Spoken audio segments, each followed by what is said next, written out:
Erev Tov Chavrim, I'm Steve Ben-Nun. You're watching Israeli News Live, and a lot of things are working on here in the background, guys, so I apologize. We still have not put everything out as of yet. There's so many things going on, but right now we do have breaking news. Haaretz is reporting that the airstrikes reported in Syria after Israel says rockets fired at the Golan Heights, but Syria is claiming that it was actually at 4:10 a.m.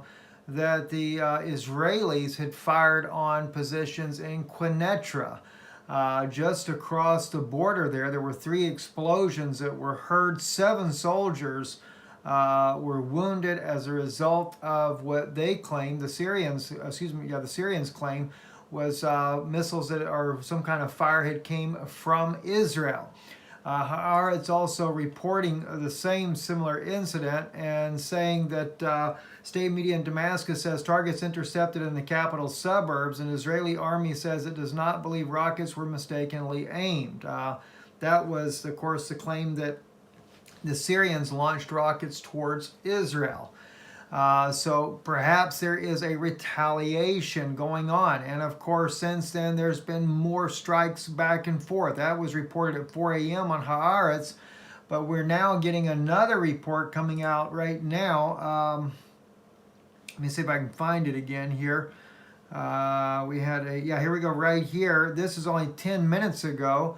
On Elant News there, local sources report Syrian air defenses reportedly engaging again in Damascus.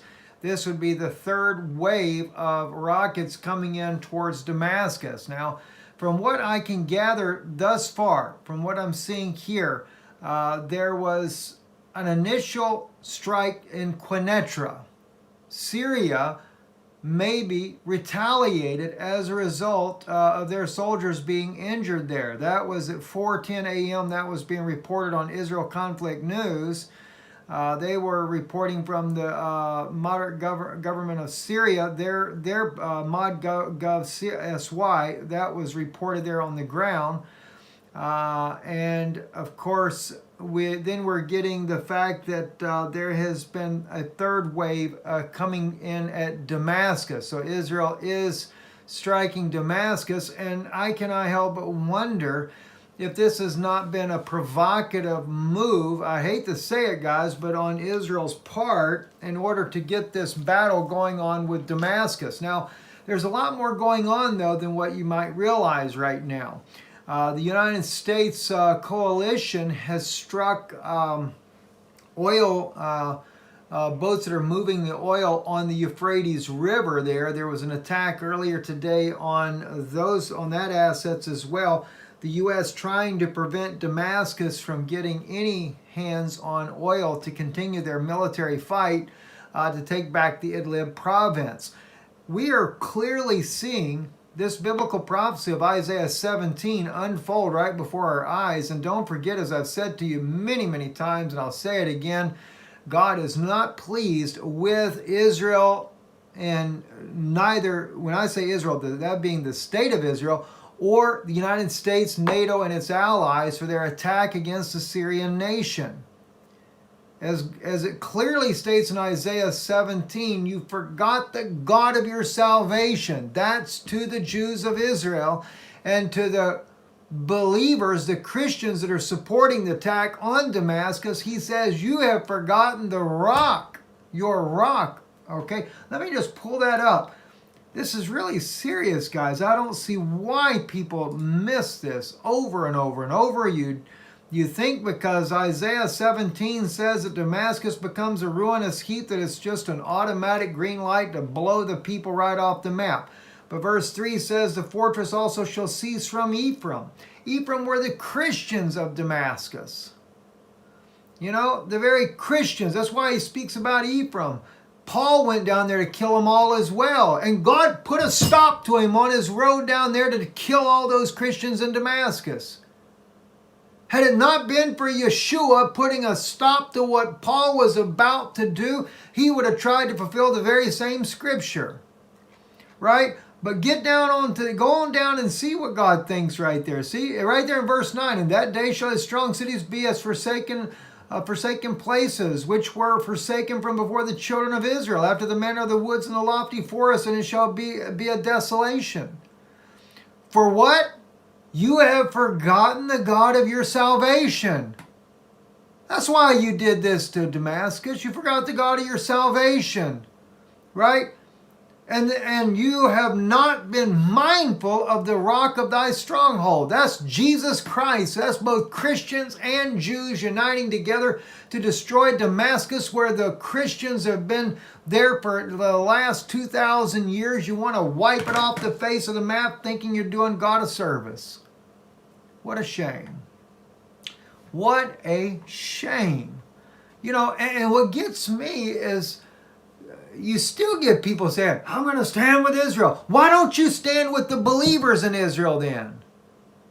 You know, Ariel Hyde, he just put out a message, and I think it was on Facebook. Somebody sent that to me, and his mother's been on Israeli News Live before, exposing how that the Orthodox community in Israel trying to throw believers out.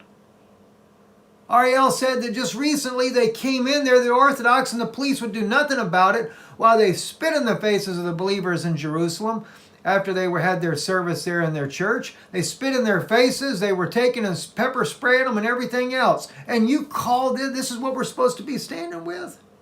And mind you, that's not the only thing. Look at here. Haaretz. This was just reported May 28th, 2019. First openly gay Orthodox rabbi ordained in Jerusalem. Right? Netanyahu's already been having these parades for years. And I'm not against gay people. Let me just say this here to the gay community. All right? Have you ever thought that maybe they're doing this just to be able to bring you out, to be able to take and do an evil later? You might maybe you're being set up. Because the gay community never wanted to come to Jerusalem. But as I said though, don't call Jerusalem the most holiest city on the planet if you're going to do this type of thing. And then here, look here, now we got another one. Oh, it's not just that one. Now we have the Times of Israel. We Orthodox Jews desperately need gay rabbis. And as Christians, you say you stand with Israel. Really?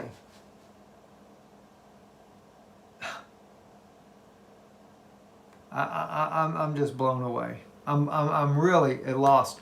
But it shouldn't surprise me, because now also the Times of Israel is reporting now, want to save democracy? Begin by studying the Talmud. By the way, that's what Shapira and Mark Biltz and all these others down in South America are trying to do right now too. They're bringing the Talmud, Kabbalah, and all these other types of ungodly books and bring the people under the yoke of the Jewish people and the Jewish rabbis in Israel. And of course, you might as well just forsake Yeshua if you're going to go that way, because that's what you're going to do. You're going to end up forsaking him. You know, I don't encourage anybody to forsake Yeshua. Yeshua, Jesus Christ, is the only way. And we were supposed to be taking Jesus Christ to the people. We're supposed to take the love of Yeshua, his salvation, grace to the Jewish people. But instead, they've reversed it around. And now they're taking the believers of Yeshua and they're taking them from Christ, placing them under Talmudic rabbis and saying that the light is to come out of Jerusalem. It will through your two witnesses, but not through a bunch of rabbis that are promoting not only the Talmud, but they're promoting in the need of gay rabbis and ordaining gay rabbis and everything else, which I know churches are doing the same thing. But like I said, to the gay people, you guys are probably being set up, don't even know it. You think they're for you.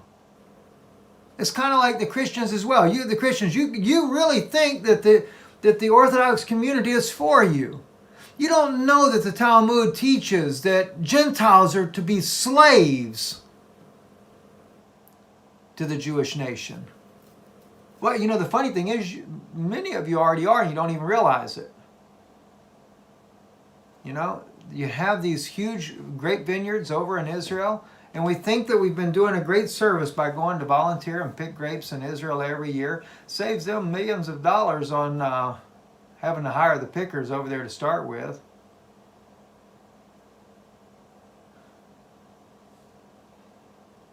It's a major movement. And guys, I'm just really taken back by all this.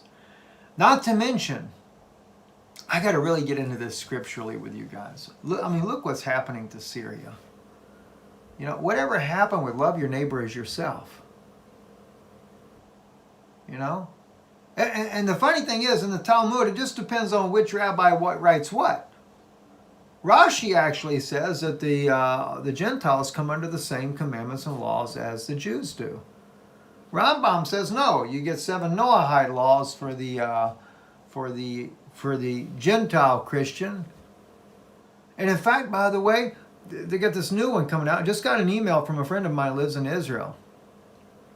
They're passing out pamphlets saying that if you are a Gentile living in Israel, you will come under the Noahide laws or you will be thrown out of the country. Wait till I share that with you. Wait till I share that with you. Listen, if you ever stood with Israel, start standing with the believers in Israel. Start standing with those Jewish people that are recognizing Yeshua is the Messiah.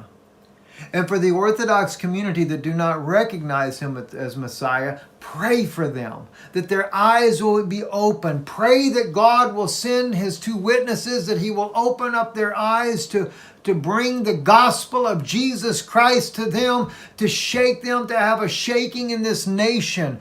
Do not stand with a building of a 3rd temple that will not be used as a house of prayer, but rather as a house of slaughter. And your Lord has already given his life in order for us to have salvation. You know, I'm just at this point here, I'm not quite ready to speak on these things right now. There's so many, what happened is I kind of prematurely brought this out because I'm sitting here, was working on things, and of course, and I run into this situation tonight where we're getting the information coming out right now that, let me just pull it up real quick, maybe we can pull up something more on this now. Damascus. Yep, see, it's already really getting going now. The Al Masada News: Syria air defenses attempt to intercept suspected Israeli strikes in southwest Damascus. So it's already starting to flare up over there, and it's just determined. You know, they're going to take down Damascus no matter what. The Scripture says they would do it. You know, but the thing is, when God puts Israel in there, to me, it's all 12 tribes. It's not just the house of Judah that is over there in the modern state of Israel today. It's also through the NATO forces. They just do not care about the Christians that live in this area. Syrian air defenses attempted to intercept suspected Israeli strikes in southwest Damascus. That's at 4:30 a.m. They're reporting it on over there. Let me just see if we have anything fresh coming out of there right now. Jerusalem Post is also reporting this, missiles towards the eastern Quneitra countryside.